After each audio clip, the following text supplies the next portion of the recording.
Ağustos henüz bitmedi ama oyun dünyası ayın son haftasına en güçlü kozlarından bazılarını saklamış gibi görünüyor. Alien evrenine geri dönüyoruz. Star Wars bu kez bizi büyük savaşların ön cephesine değil, gölgelerde çalışan küçük bir birliğin başına geçiriyor. A Plague Tale geçmişe gidiyor. Metal Gear Solid yıllardır modern sistemlerde görmek istediğimiz bir oyun ile geri dönüyor. Uzayda hayatta kalmaya çalışan o tuhaf adamın macerası bile devam ediyor. Kısacası önümüzde oldukça yoğun birkaç gün var. Peki bu oyunları beklerken ne yapacağız? Benim bir önerim var. Bugün önümüzdeki günlerde çıkacak 5 oyunu seçiyoruz. Veya bize hissettirmek istediği şeyi başka bir açıdan tamamlayan bir kitap koyuyoruz. Birebir aynı hikayeleri aramıyoruz. Bir oyunu bitirdikten sonra zihnimizde kalan duygunun edebiyattaki karşılığını arıyoruz. Hazırsanız başlayalım. Ama başlamadan önce bu tarz oyun ve kitap eşleşmelerini seviyorsanız videoyu beğenmeyi ve kanala abone olmayı unutmayın.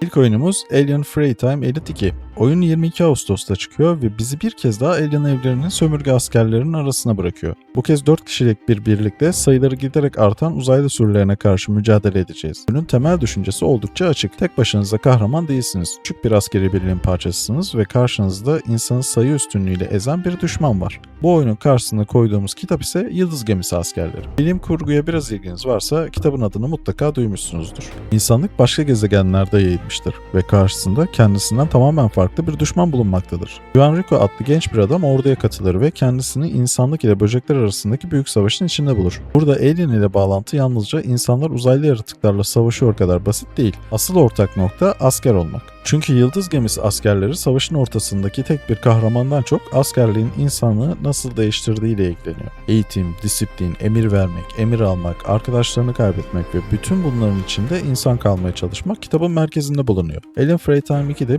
bizi benzer bir konuma yerleştiriyor. Karşınızda tek bir büyük canavar yok. Durmadan gelen bir tehdit var. Cephaneniz sınırlı, yanınızdaki insanlara güvenmek zorundasınız. Bir kişinin yaptığı hata bütün grubu öldürebilir. Üstelik Heinlein'in kitabı savaşı yalnızca heyecanlı çatışmalar üzerinden anlatmıyor. Militarizm, vatandaşlık, görev ve bireyin devlet karşısındaki sorumluluğu gibi oldukça tartışmalı soruları da soruyor. Bu nedenle Alien evreninin askeri tarafını seviyorsanız Yıldız Gemisi Askeri çok iyi bir tamamlayıcı. Türkçe baskısı da İtek Yayınları tarafından yayımlanıyor.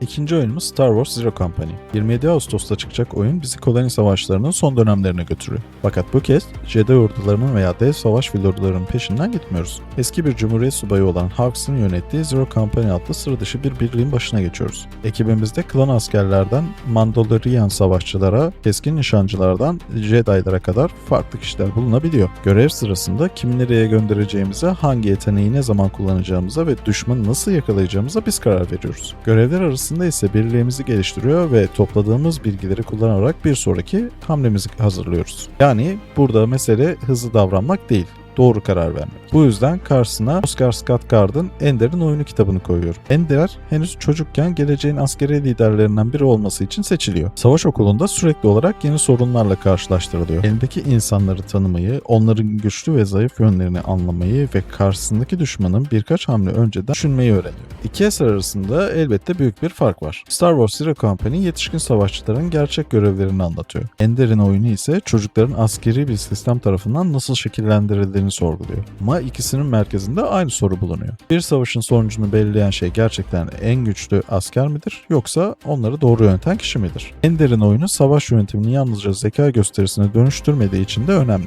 Verdiğiniz kararların bedelini başkaları ödüyorsa zafer hala yalnızca bir zafer midir? Star Wars evreninin zaten çok güçlü olan savaş ve ahlak tartışmasına bu soruyu eklediğinizde eşleşme çok daha ilginç bir hale geliyor. Üstelik Ender'in oyunları uzun süredir Türkçe'de zor bulunan kitaplardan biriyken 2025'te Pegasus Yayınları tarafından yeniden yayımlandı. Zero Company'yi bekliyorsanız önümüzdeki birkaç gün değerlendirmek için daha uygun çok az kitap var.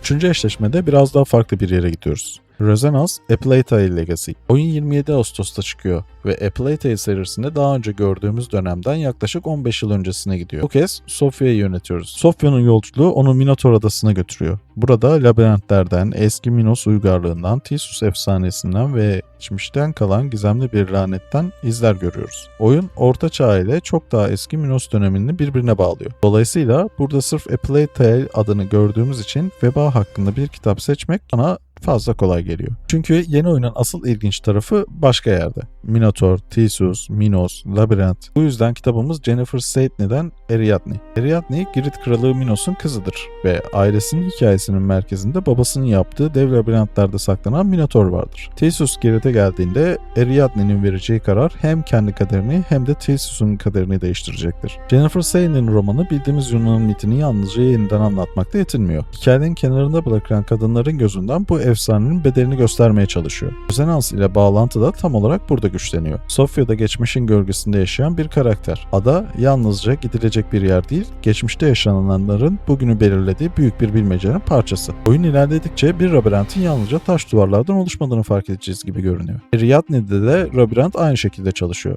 Canavar içeride olabilir ama canavarı yaratan düzen dışarıdadır. Bu nedenle benim bu videodaki en sevdiğim eşleşmelerden biri kesinlikle bu. Ariadne'nin Epsilon Yayın Evi tarafından yayımlanmış Türkçe baskısı da bulunuyor. Rezonansa girmeden önce Minotaur efsanesini başka bir gözden görmek istiyorsanız bu kitap oyundan alacağınız zevki bile arttırabilir.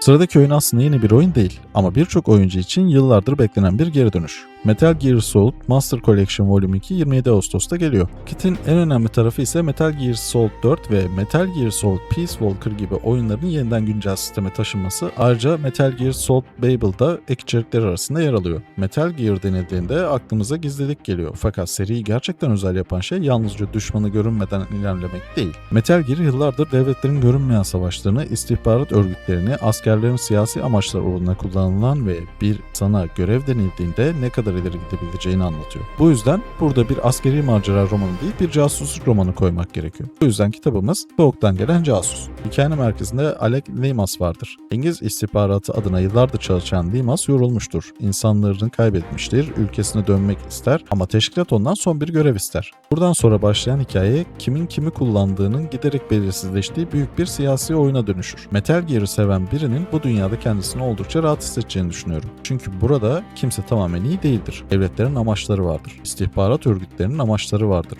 İnsanların ise bütün bu büyük planların arasında kendi hayatları vardır. Ve bazen bir ülkenin kazanması için bir insanın kaybetmesi gerekir. Metal Gear'ın yıllardır sorduğu soru da buna çok benziyor. Bir askerin görevi nerede biter? Kendi iradesi nerede başlar? Soğuktan Gelen Casus'un Türkçe'de Kırmızı Kedi tarafından yayımlanan baskısı bulunuyor. Snake'i özleyenler için 27 Ağustos'a kadar gayet uygun bir hazırlık.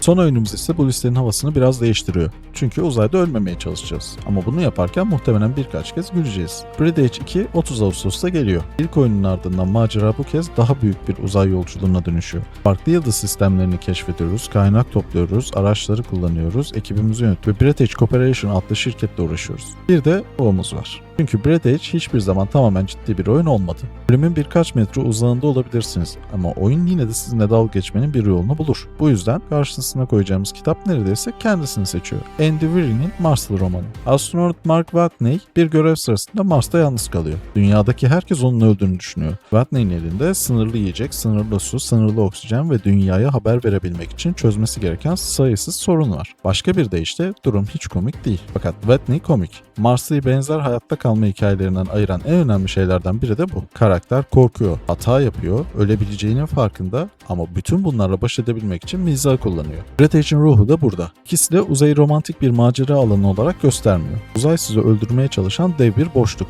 Oksijeniniz biter, bir parçanız bozulur, yanlış hesap yaparsınız ve ölürsünüz. Fakat insan bütün bunların ortasında bile bir şey gülmenin yolunu bulabiliyor. İşte bu yüzden Mars'ı Breath Edge 2 için bence kusursuz bir eşitçi. Üstelik kitabın Türkçe baskısı hala İtaki tarafından yayımlanıyor ve 2026'da yeni baskıları yapılmaya devam ediyor. Uzaya çıkmadan önce Mark Watney ile biraz hayatta kalma çalışması yapmak bence kötü bir fikir olmayabilir.